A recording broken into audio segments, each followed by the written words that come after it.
Um rootkit pode dar privilégios administrativos ou elevados de dispositivos a criminosos cibernéticos, para que eles possam controlar por completo um dispositivo e executar ações potencialmente mal intencionadas. Porque rootkit, na verdade, é um conjunto de programas que, quando instalado num sistema, assegura e mantém a presença do invasor naquele computador comprometido sem que os programas de proteção percebam que aquela invasão está em curso. Porque, pegando a questão, dizia, um rootkit pode dar privilégios administrativos ou elevados de dispositivos a criminosos cibernéticos? Pode, porque quando o invasor invade o sistema e instala o rootkit, faz com que todo o sistema ache que quem está operando o sistema, na verdade, é o administrador. Não percebem que isso é uma invasão. Por isso a gente diz que é rootkit, porque acaba sendo um conjunto que dá poderes, sim, administrativos para aquele invasor, que faz parecer que aquilo é uma operação legítima feita por um administrador, quando na verdade por trás tem esse invasor, né? Então ele continua dizendo para que eles possam controlar por completo um dispositivo e executar ações potencialmente mal intencionadas, o que está perfeito, exatamente isso que acontece quando um rootkit é instalado num sistema, né? Uma empresa do ramo financeiro deseja criar uma conta em uma rede social na internet com o objetivo de estabelecer conexões entre clientes, funcionários e mercado, além de conexões com outras empresas de ramos diferentes do seu.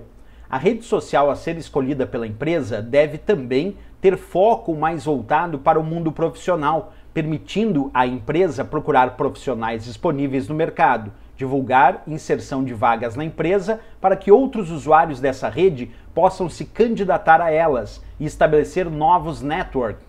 Bem, a rede social que atende aos objetivos apresentados é todos os momentos do enunciado, a ideia de uma rede social corporativa, isto é, de uma rede social voltada para o mundo profissional. Existe de fato essa rede social, pessoal, se chama LinkedIn. Olha só que interessante, quando a gente entra no próprio site do LinkedIn, ele mesmo já se auto-intitula rede social profissional. Então a gente pode dizer que ele é uma rede social profissional que basicamente serve para conectar pessoas do mundo profissional com empresas em todo o mundo. Quando a gente volta na questão, não tinha erro, né? Ele dizia a rede social que atende aos objetivos apresentados, e os objetivos apresentados todos se voltam para o mundo corporativo profissional. Resposta então, o LinkedIn, que temos ali na letra B de Brasil. Quanto à utilização do Microsoft Word 2019, os itens apresentados na figura abaixo são botões que têm respectivamente as seguintes funcionalidades. Percebe que eu vou selecionar o primeiro parágrafo e assim que eu seleciono um determinado parágrafo, eu posso desejar aumentar ou diminuir o recuo desse parágrafo. E para isso nós podemos clicar aqui na guia página inicial do Word.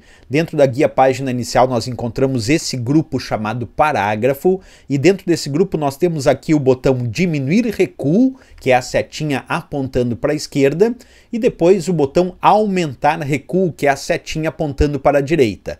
Eu vou clicar primeiro aqui no botão aumentar recuo. Observa, cliquei, cliquei, cliquei. Percebe que cada vez que eu cliquei no botão aumentar recuo, ele foi aumentando o recuo deste parágrafo selecionado em relação à posição da margem. E agora eu vou clicar aqui no botão diminuir recuo. Cliquei, cliquei, cliquei. E aí percebe que ele gradualmente foi diminuindo o recuo desse parágrafo selecionado em relação à margem. Esse botão com a setinha apontando para a esquerda é o diminuir recuo. E esse com a setinha apontando para a direita é o aumentar recuo. Por isso que as funcionalidades respectivas desses dois botões é justamente diminuir e aumentar recuo, que nós encontramos como resposta aqui na letra C de Canadá. Qual das memórias listadas abaixo é uma memória apenas de leitura, ou seja, não permite a gravação de dados por parte do usuário? A sigla ROM vem do inglês, significa Read Only Memory. Traduzindo para o português, é a memória somente de leitura, ou memória apenas de leitura. Isso porque quando a gente pensa na memória ROM, pessoal, o usuário em si não pode gravar dados na memória ROM.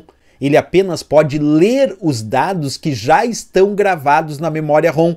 Portanto, ela é uma memória somente de leitura para o usuário, porque quem grava, quem escreve no componente de memória ROM é o fabricante deste componente. Porque senão alguém me diria, mas como é que eu consigo ler nessa memória ROM se eu não posso escrever? Então quem é que escreve para que eu faça a leitura? Quem escreve é o fabricante. Então o fabricante da memória ROM, ele vai lá e grava os dados dentro aí do microchip de memória ROM.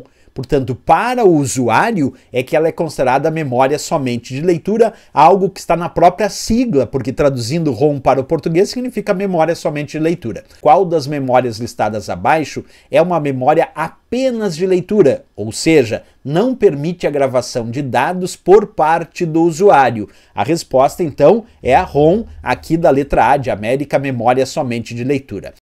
Qual é o tipo de software usado para controlar um dispositivo de hardware de um computador? Pessoal, aqui é muito importante a gente perceber a ideia da questão. Pede um tipo de software que controla um hardware. Bem, vamos entender primeiro a diferença entre hardware e software. Hardware é a parte física da informática, são os equipamentos, como por exemplo, o teclado do computador, o mouse, o monitor, a impressora. Todos esses são dispositivos de hardware, palpável, posso tocar. E o que é software? Software é a parte lógica, são os programas de computador, são os arquivos, os dados, as instruções. Isso forma o software, que é a parte lógica. Bem, quando a gente instala um hardware no computador, como por exemplo um simples teclado de computador é um hardware, e a gente tem que instalar esse teclado nesse computador, o sistema operacional precisa controlar como esse teclado funciona.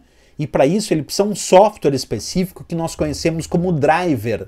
Driver é um tipo de software usado para controlar um dispositivo de hardware do computador.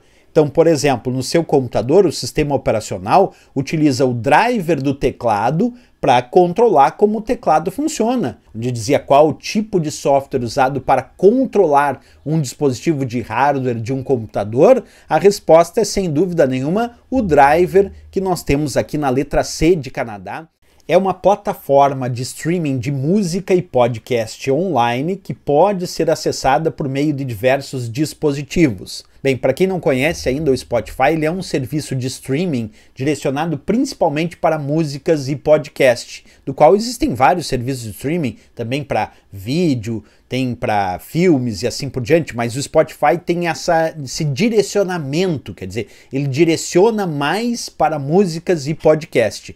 Um serviço de streaming é aquele que a gente pode acessar, nesse caso aqui do Spotify, músicas e podcast, sob demanda, pode ouvir aquela música, ouvir aquele podcast, sem precisar necessariamente fazer o download disso para o dispositivo ou para o computador, embora o Spotify também permita isso para que o usuário possa, então, inclusive ouvir isto offline. Mas basicamente ele é um serviço de streaming. É que o Spotify é considerado um dos maiores provedores de serviços de streaming de música, com mais de 590 milhões de usuários ativos mensais, incluindo 226 milhões de assinantes pagantes.